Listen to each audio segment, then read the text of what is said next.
Welcome to The Explainer. Today, we are mapping out your entry into one of the most exciting and, honestly, most critical fields out there, cybersecurity. So, first things first, why should you even care about this? Well, let's talk about demand. The field is absolutely exploding. The U.S. Bureau of Labor Statistics is projecting a staggering 29% job growth by 2034. That means the need for skilled professionals is just skyrocketing. This isn't some passing fad, it's a core part of our digital world. Okay, so how do you even start a journey like this? That's what we're here for. Think of this as your personal roadmap. We're going to cover the big opportunity, then get into the main battlefield. That's red versus blue. We'll break down what each side does, how to build your own set of skills, and finally, how to nail that interview and land the job. All right, let's dive into our first stop, the opportunity. And this is way more than just a bunch of job openings. The potential here is huge. You could start out hands-on, deep in the technical weeds, then pivot to a policy role, and eventually, you could be running the whole show from a management position. The upward mobility is just incredible. At its very heart, cybersecurity is this constant, ongoing battle. It's a tug-of-war between two specialized groups, the red team, who are the attackers, and the blue team, who are the defenders. I love this way of thinking about it. It's like defending a castle, right? The blue team, they're the ones building the high walls, standing guard, watching for invaders, and fighting them off if they get too close. And the red team, they're your own secret weapon. They're hired to think exactly like the enemy, constantly testing those walls, looking for any little crack or weakness. The bottom line is, you can't have a truly secure fortress without both. And this is where we hit a really crucial point, ethics. The red team members, they're what we call white hat hackers. Now, they use the exact same tools and techniques as the malicious black hat hackers, but their motivation is completely different. They're not trying to steal your data, they're trying to strengthen your security. It's their job to find the flaws before the bad guys do. All right, let's start with the defenders, the blue team. What's a day in their life really like? Well, these are the folks on the digital front lines. Their entire job is to protect the organization and spring into action the second an incident happens. And when an attack does happen, it's not just total chaos. There's a plan. The blue team follows this very structured 6-step process. It all starts with preparation. That happens way before any attack. Then you've got detection and analysis, which is basically figuring out you've got a problem. Once you find it, it's all about containment. You got to stop it from spreading. Next up is eradication, getting rid of the threat for good.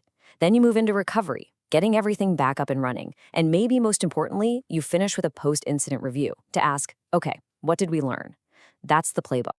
And the blue team isn't just one job, it's a whole crew of specialists. You've got your Security Operations Center analysts, or SOC analysts. They're the lookouts, constantly watching the networks. If a breach happens, the digital forensics investigators come in. They're like digital detectives piecing together the clues.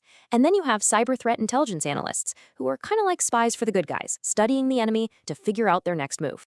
Okay, let's flip the script. Time to put on the other jersey and talk about the offense. The red team's whole purpose is to think and act like a hacker, to find those weak spots before someone else does. So their mission is pretty straightforward, break in. But, and this is the key part, they have full permission. They're using the exact same sophisticated tools and sneaky techniques that real attackers would use. That includes things like Metasploit, which is basically the world's biggest toolkit for ethical hackers. It lets them simulate all kinds of attacks to really pressure test a system's defenses. So if that side of things, the offensive ethical hacking side, gets you excited, a really common way to prove you've got the chops is to get a credential, like the Certified Ethical Hacker, the CEH. It's recognized all over the world, and it basically tells employers, yep, this person knows how to think like an attacker and find vulnerabilities. Okay, so whether you're leaning towards the blue team or the red team, or maybe you're still not sure, either way, you've got to start building your arsenal. We're talking about the foundational skills, the knowledge, and the credentials you'll need to get in the game. All right, first up, let's clear up something that trips a lot of people up, the difference between a certificate and a certification. A certificate just shows you completed a course. Think of it like a receipt for your learning. A certification, on the other hand, means you passed a really tough exam. It proves you can actually do the work. So one shows you learned, the other proves you have the skill. And hey, both look fantastic on a resume. You're also going to need some solid technical fundamentals. And honestly, nothing is more fundamental than networking. You just have to know how data gets from point A to point B. There are two main models here. The OSI model is the 7-layer theoretical blueprint, and the TCP/IP model is the 4-layer practical framework that the internet actually runs on. And you need to know these layers because, guess what? Attacks can happen at every single level, from the physical wires all the way up to the apps you use every day. So as you start collecting those credentials, there are a few big ones for entry-level folks. CompTIA Security Plus is a fantastic place to start for that core knowledge. The Associate of ISC2 gets you on the path toward the super prestigious CISSP credential. And like we talked about, if you're feeling that red team vibe, the CH is definitely one to look at. All right, so you've put in the work, you've built up your skills, maybe you've even got a certification or two. Now comes the final challenge, the job interview. You can definitely expect them to test your knowledge of core principles. The CIA triad is a classic example. And no, not that CIA. It stands for confidentiality, integrity, and availability. These are the 3 pillars that pretty much all of information security is built on. You've got to know them inside and out. And yeah, they're going to get technical. For instance, remember that OSI model we were just talking about? It's a super common interview question to get asked to name and explain all 7 layers.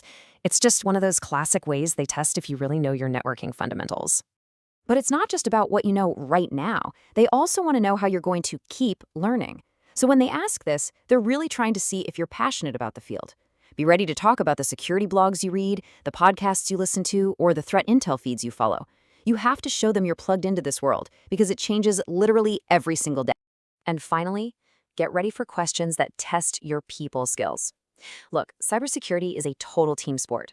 So they might ask you how you'd explain a really complicated technical problem to someone who's not technical at all, like a manager. Being the smartest person in the room doesn't mean a thing if you can't get other people to understand the risks. It's an absolutely critical skill. And you know, that really hammers home the most important takeaway here. Getting the job? That's just the start. This quote says it all perfectly. Staying on top of what's happening isn't just a good idea. It's a core job requirement. The threats are evolving constantly, and if you want to be the one to stop them, you have to evolve right along with them. So we've laid out the map, the huge opportunity, the red versus blue battlefield, the skills you need to build, and how to land that first job. Whether you see yourself as a defender building the walls or an attacker testing them, the field is waiting. The next move is up to you.